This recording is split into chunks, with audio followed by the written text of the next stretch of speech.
रायपुर में नाबालिग लड़की पर युवक ने हमला कर दिया और पुलिस ने कुछ ही घंटों में आरोपी को गिरफ्तार भी किया। रोंगटे खड़े कर देने वाला वीडियो रायपुर शहर का है, जहां नाबालिग लड़की पर युवक ने धारदार हथियार से हमला कर दिया। आरोपी एक हाथ में गंडासा और दूसरे हाथ में लड़की के बाल पकड़कर घसीटते हुए वीडियो में नजर आ रहा है। आरोपी ओमकार की दुकान पर नाबालिग लड़की काम करती थी, लेकिन किसी वजह से उसने काम छोड़ दिया। नाबालिग लड़की आरोपी से अपने पैसे की मांग कर रही थी। इसी बात से नाराज ओमकार ने सरेराह लड़की पर तेजधार हथियार से हमला कर दिया। फिलहाल आरोपी को पुलिस ने गिरफ्तार कर लिया है। पटना के जेठूली गांव में पार्किंग को लेकर दो पक्षों में विवाद इतना बढ़ गया कि 50 राउंड फायरिंग हुई, जिसमें 2 लोगों की मौत हो गई। रिपोर्ट देखिए।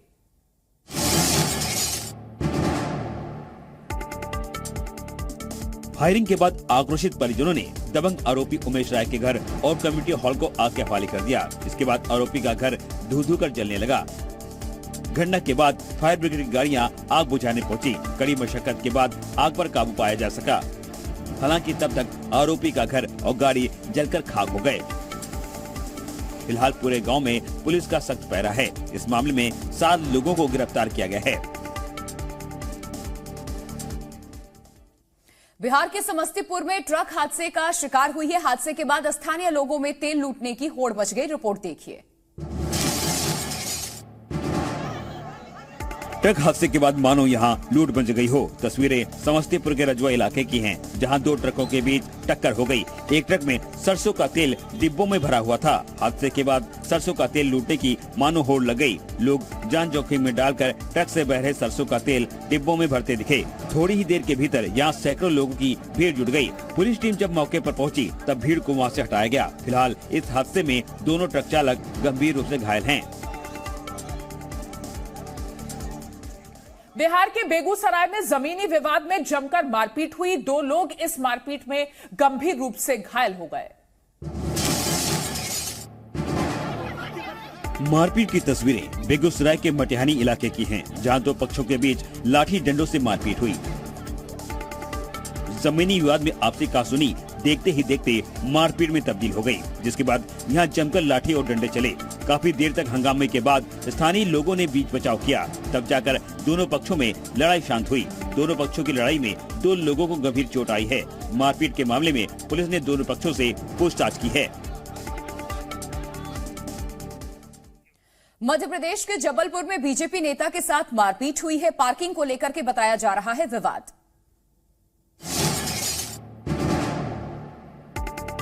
सड़क किनारे हंगामे का वीडियो जबलपुर के माठातोल इलाके का है, जहां पार्किंग विवाद में जमकर मारपीट हुई। बीजेपी के पूर्व जिलाध्यक्ष और उनके बेटे से जमकर मारपीट की गई। सरपंच और उसके साथियों ने लाठी डंडों से बीजेपी नेता पर हमला कर दिया। मारपीट के पीछे पार्किंग विवाद बताया जा रहा है। आपसी कहासुनी के बाद दोनों पक्षों में मारपीट शुरू हो गई। काफी देर तक हंगामे के बाद वहाँ खड़े लोगों ने बीच बचाव किया, तब जाकर लड़ाई शांत हुई। हाईवे पर कार सवार युवकों को स्टंट करना पड़ा भारी। पूरी खबर देखिए सिर्फ 30 सेकंड में।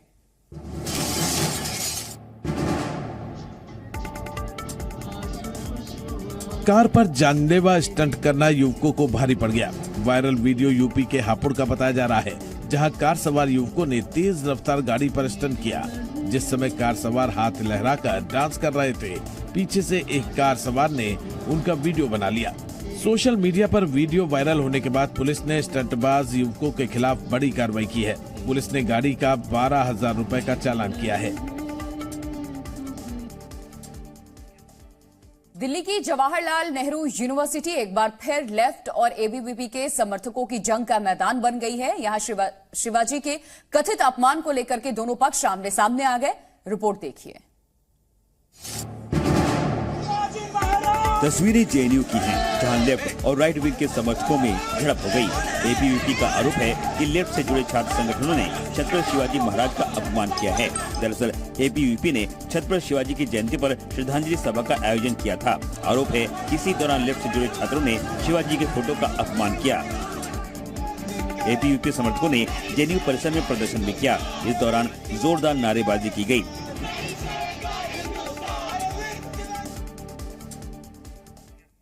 दिल्ली में एआईएमआईएम अध्यक्ष विपक्ष असदुद्दीन ओवैसी के घर पर हमला हुआ है। पुलिस इस हमले की वजहों की तलाश कर रही है। देखिए रिपोर्ट। ये टूटी खिड़कियां और तोड़फोड़ के निशान AIMIM प्रमुख ओवैसी के घर की हैं।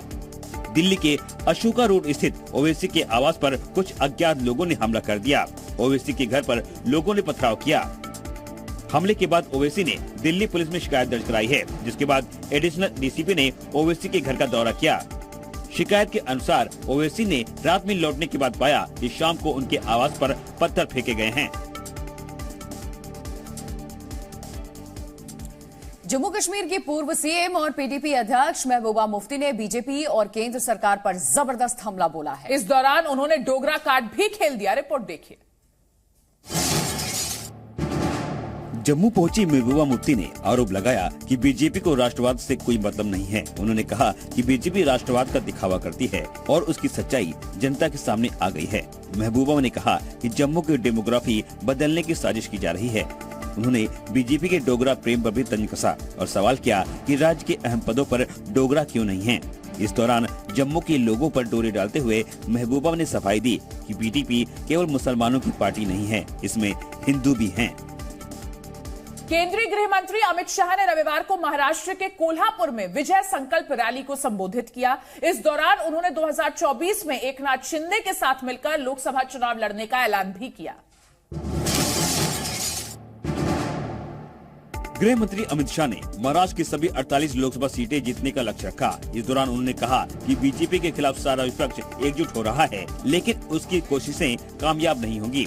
इस दौरान उन्होंने उद्धव ठाकरे पर भी निशाना साधा। अमित शाह ने कहा कि उद्धव सत्ता की लालच में शरद पवार की गोद में बैठ गए। तरबतर कर शरद राव की शरण में जाकर बैठ गए। अमित शाह ने कहा कि बीजेपी को सत्ता का लालच नहीं है और हम अपनी विचारधारा को कभी नहीं भूलते।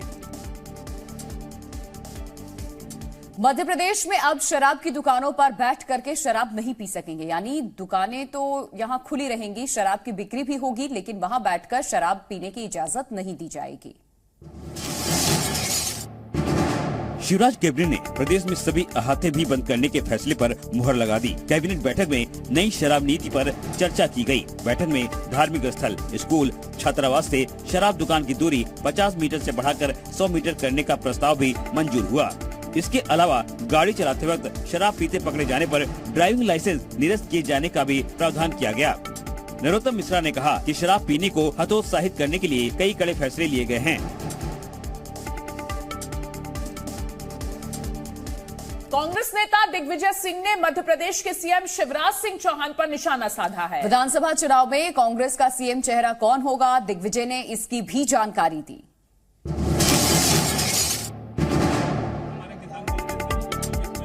कांग्रेस नेता दिग्विजय सिंह सीहोर के रेहटी में कांग्रेस मंडलम सेक्टर की बैठक में हिस्सा लेने पहुंचे। यहां उन्होंने कांग्रेस कार्यकर्ताओं को जीत का मंत्र दिया। युवा कांग्रेस से भी मैं कहूंगा कि जिस तरह से कांग्रेस पार्टी का मंडल सेक्टर बन रहे हैं, आप लोग भी उसको नीचे तक उतारिए। इस दौरान मीडिया से बातचीत करते हुए दिग्विजय सिंह ने कहा कि कमलनाथ की अगुवाई में ही कांग्रेस मध्य प्रदेश में विधानसभा चुनाव लड़ेगी। भीमाशंकर ज्योतिर्लिंग पर विवाद के बीच में असम के CM हिमंता बिस्वा शर्मा गुवाहाटी पहुंचे। यहां उन्होंने भीमाशंकर धाम में पूजा अर्चना की। भीमाशंकर ज्योतिर्लिंग को लेकर असम सरकार और शिवसेना उद्धव गुट में विवाद बढ़ता जा रहा है। इस बीच असम के CM हिमंता बिस्वा शर्मा महादेव की शरण में भीमाशंकर धाम पहुंचे। यहां उन्होंने भगवान की पूजा अर्चना की। इस दौरान असम के CM ने कहा कि इस पर विवाद की कोई जरूरत नहीं है। हजारों वर्षों से भीमाशंकर मंदिर है। शिव पुराण के अनुसार ये असम के कामरूप में है। दरअसल बीजेपी की असम सरकार ने एक विज्ञापन जारी करके कहा था कि भीमाशंकर ज्योतिर्लिंग असम में है। भिवानी मर्डर केस पर बीजेपी सांसद बाबा बालक नाथ ने चेतावनी दी है। उन्होंने कहा है कि संवेदनशील घटनाओं पर हिंदू संगठनों को निशाना बनाने की राजनीति नहीं होनी चाहिए। हरियाणा के लोहारू में कंकाल कांड पर अलवर सांसद बाबा बालकनाथ योगी ने दुख जाहिर किया है। उन्होंने कहा कि इस तरह की घटनाओं पर हिंदू संगठनों को निशाना नहीं बनाया जाना चाहिए। बाबा बालकनाथ ने राजस्थान सरकार पर इरादतन निर्दोषों को फंसाने की कोशिश का आरोप लगाया। उन्होंने कहा कि गाड़ी में आग लगाई गई या लगवाई गई, इसकी जांच होना अभी बाकी है। वहीं इस मामले में आरोपी श्रीकांत के परिवार पर बर्बरता का मामला बढ़ता जा रहा है। यूपी के गाजियाबाद के लोरी इलाके में बड़ा हादसा हुआ। निर्माणाधीन बिल्डिंग का लेंटर गिरने से 2 मजदूरों की मौत हो गई है।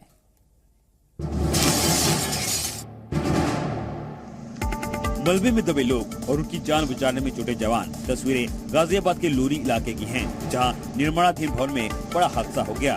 बिल्डिंग निर्माण के दौरान एक लिंटर ढह गया, जिसके चलते यहां काम कर रहे मजदूर इसमें दब गए। सूचना पाकर मौके पर पहुंची पुलिस ने रेस्क्यू ऑपरेशन शुरू कर दिया। मलबे से कई मजदूरों को निकाल लिया गया, लेकिन 2 मजदूरों की जान नहीं बचाई जा सकी।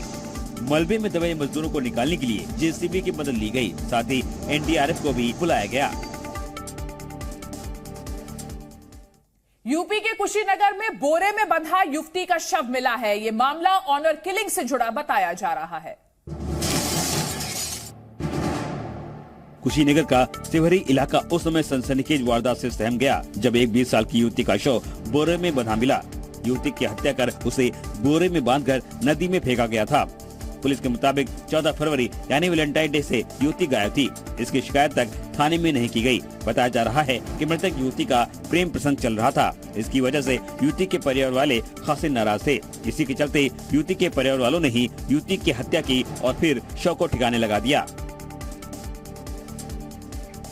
यूपी के कुशीनगर में बारे में बंधा युवती का शव मिला है। बोरे में बंधा हुआ मामला ऑनर किलिंग से जुड़ा हुआ बताया जा रहा है। एक रिपोर्ट आपको दिखाते हैं। कुशीनगर का सेवरी इलाका उस समय सनसनीखेज वारदात से सहम गया, जब एक 20 साल की युवती का शव बोरे में बंधा मिला। युवती की हत्या कर उसे बोरे में बांधकर नदी में फेंका गया था। पुलिस के मुताबिक 14 फरवरी यानी वैलेंटाइन डे से युवती गायब थी। इसकी शिकायत तक थाने में नहीं की गई। बताया जा रहा है कि मृतक युवती का प्रेम प्रसंग चल रहा था। इसकी वजह से युवती के परिवार वाले खासे नाराज थे। इसी के चलते युवती के परिवार वालों ने ही युवती की हत्या की और फिर शव को ठिकाने लगा दिया।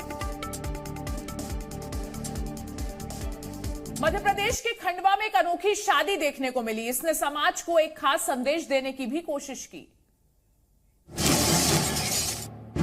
अस्पताल का बेड बना मंडप। पंडित ने मंत्र पढ़े। दूल्हे ने बेड पर लेटी दुल्हन को पहनाई वरमाला। एक दूसरे को वरमाला पहनाते दूल्हा दुल्हन की ये तस्वीर किसी मैरिज हॉल या घर की नहीं, ये एक अस्पताल की है।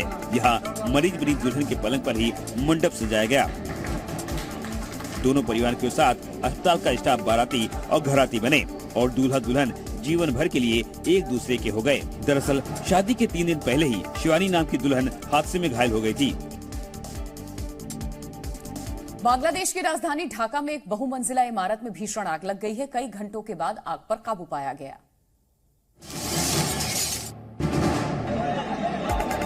आग की ऊंची ऊंची लपटें, चारों तरफ मची अफरा तफरी।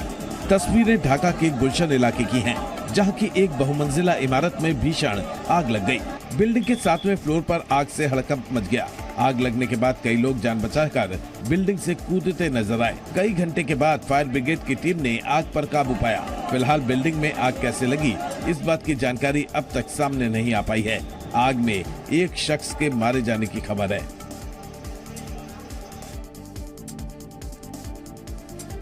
रविवार को एक बार फिर रूस ने यूक्रेन के डोनेट्स्क समेत कई इलाकों पर हवाई हमले किए। इन हमलों में तकरीबन 9 लोगों के घायल होने की खबर मिल रही है।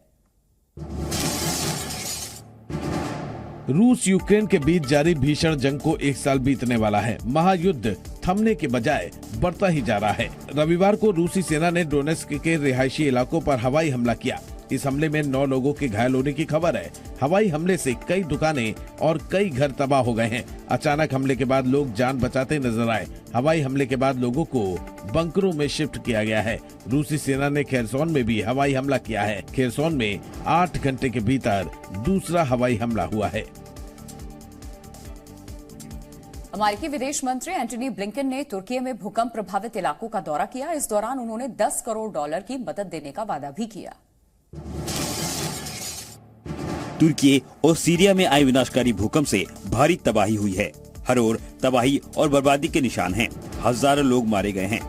दुनिया के सभी देश मुश्किल घड़ी में तुर्की के साथ दिखाई दे रहे हैं।